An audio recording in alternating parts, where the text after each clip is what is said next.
You were not born in a warm bed, but on a pile of rags in a cupboard under the stairs. The year is unknown to you because time does not matter to a slave. Your mother was a servant, your grandmother was a servant, and you will be a servant until the day your head is cut off and mounted on the wall. The air smells of old dust, silver polish, and the decaying grandeur of the noble and most ancient house of Black. You are ugly, you are small, and your nose is a snout that sniffs out dirt and disloyalty.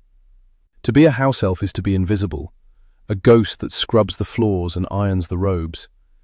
You learn quickly that your voice is not your own, and your body is merely a tool for your masters.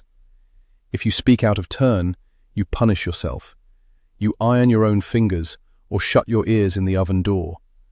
Pain is not a punishment, it is a language, and you speak it fluently. Your only purpose is to serve the House of Black, to keep its secrets, and to hate what they hate. You grow up watching the Black family from the shadows of the skirting boards. They are royalty in a world of magic, proud and cruel and beautiful. You absorb their venom like a sponge. You learn that muggles are filth, that blood traitors are garbage, and that purity is the only virtue. You worship the ground Mistress Walburga walks on, even when she kicks you aside like a stray dog. Her screaming is the lullaby of your childhood, a constant reminder of your inferiority. There are two boys in the house, Sirius and Regulus. Sirius is the noise, the chaos, the one who brings shame to the crest by wearing muggle clothes and befriending trash. You hate him because he breaks the mistress's heart, and every time he rebels, the house shakes with her fury. But Regulus is different. He is the quiet shadow, the one who listens, the one who looks at you not as furniture, but as a living thing. He is the first person to speak your name without a sneer. Years pass, and the darkness outside the house begins to seep through the walls. The Dark Lord is rising, and the House of Black is ecstatic, believing their time of glory has finally come. Sirius runs away, leaving a hole in the family that fills with bitterness and rot. You watch the mistress burn his name off the tapestry, her hand shaking with rage and grief. You are glad he is gone, for now the house belongs only to the true believers. Regulus becomes the heir, the pride of the family, and he joins the Dark Lord's ranks at 16. You see the dark mark on his arm, a skull with a snake, and you swell with a twisted kind of pride. He lends you to the Dark Lord one night, a great honor, he says. You are to do whatever the Dark Lord commands, and then come home. You apparate to a cave by the sea, a place that smells of salt and death. The Dark Lord is there, cold and terrifying, his eyes like slits of red burning in the gloom. He does not speak to you, he commands you to a boat, and you drift across a black lake filled with sleeping corpses. In the center is a basin filled with a glowing green potion. The Dark Lord orders you to drink. The first cup is cold, but then the fire starts in your gut. It is not just pain, it is a nightmare made liquid, dragging up every fear and every moment of torture you have ever endured. You scream, you beg, you plead for it to stop, but the command of a wizard is absolute. You drink until the basin is empty, until your mind is shattered, and your throat is a desert of ash.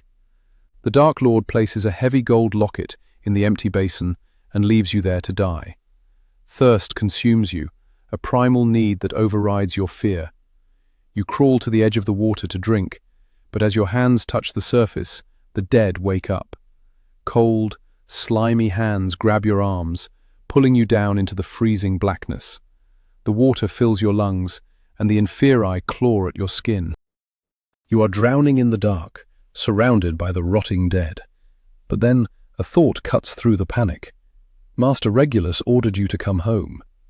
The magic of a house elf is different from the magic of wizards. It is bound by servitude, not by their laws. You disapparate from the water, leaving the cave and the death behind. You return to the kitchen of Grimmauld Place, wet and shivering and broken. Regulus finds you. For the first time, you see fear in his eyes, not for himself, but for you. You tell him everything, the cave, the potion, the locket, the Dark Lord's laughter. He listens, and his face grows pale and hard.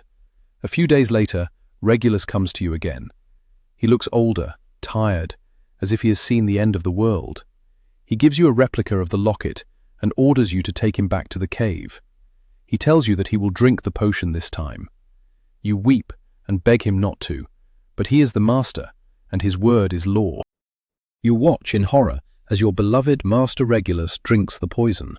He screams in agony, thrashing on the rock, but he forces every drop down his throat. When the basin is empty, he swaps the lockets. He is weak, dying, thirsty. He crawls to the water, and the inferi rise to meet him. He orders you to leave. Go home, he gasps. Destroy the locket.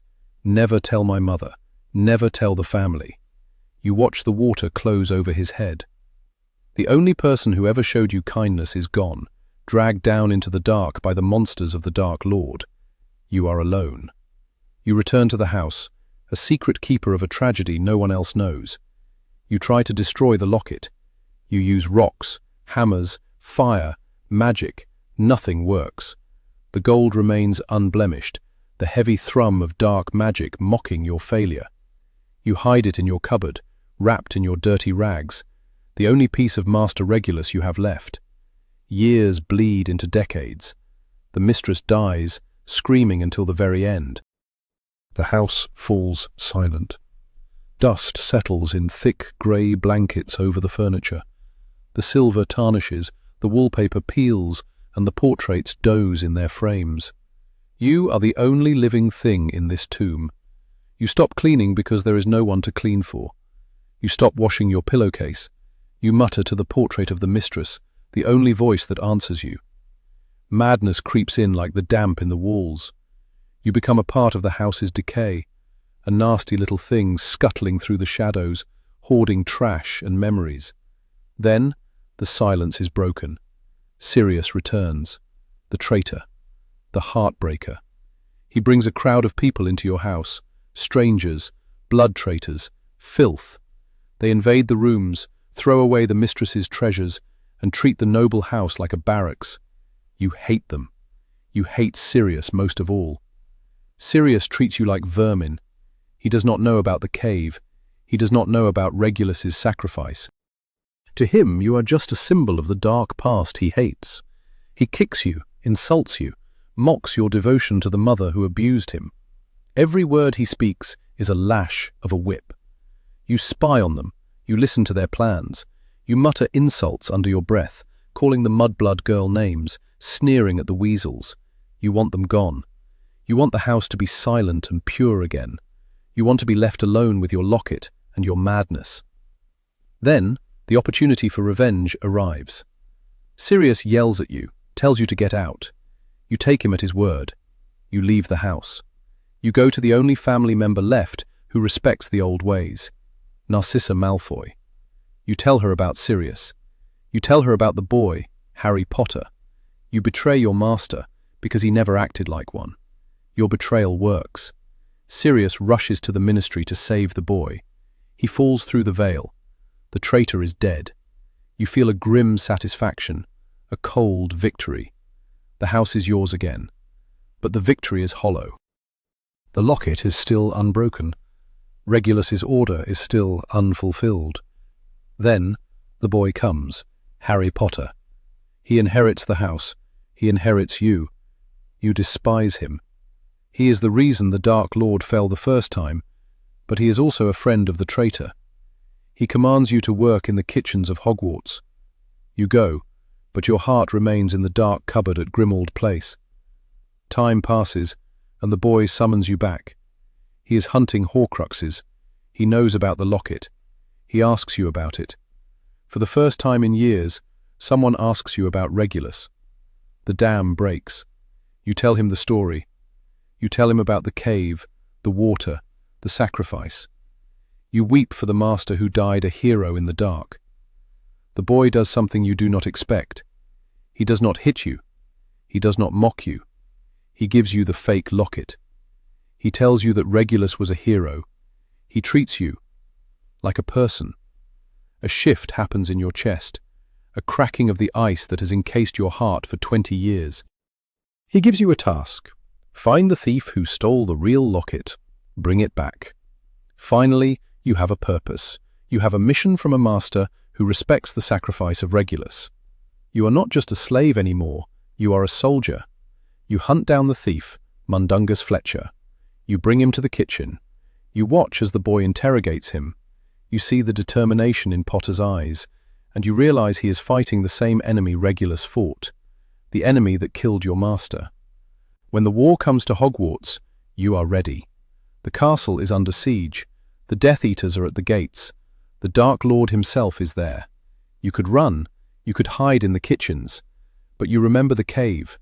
You remember the water. You remember Regulus. You rally the other elves. You climb onto the tables in the Great Hall. You raise your voice, which has been a whisper for so long, and it becomes a roar. Fight! Fight! Fight for my master, defender of the House Elves.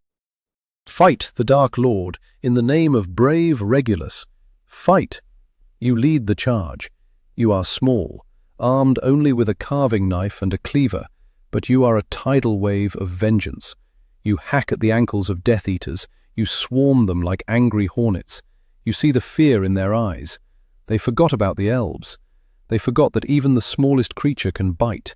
The battle is chaos. Spells fly like fireworks. Giants smash the walls. But you do not stop. You are fighting for the locket. You are fighting for the honor of the House of Black, to cleanse it of the stain of the Dark Lord.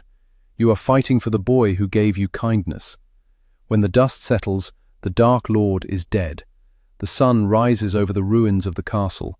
You are covered in dust and blood, but you are alive. You sit among the survivors. You are not sitting on the floor. You are sitting on a bench. Someone hands you a cup of tea. You look at the locket hanging around your neck. It is a fake, but it is the most precious thing in the world. You fulfilled your promise. You came home. You destroyed the darkness. You are Kreacher. You were born a slave. You lived as a ghost, but you will die a warrior. The house is silent now, but it is a peaceful silence. You close your eyes, and for the first time in your life, you sleep without nightmares. The world sees a monster, a grumpy old servant, but you know the truth. You are the keeper of the secret. You are the last loyal son of the House of Black. And this was your life.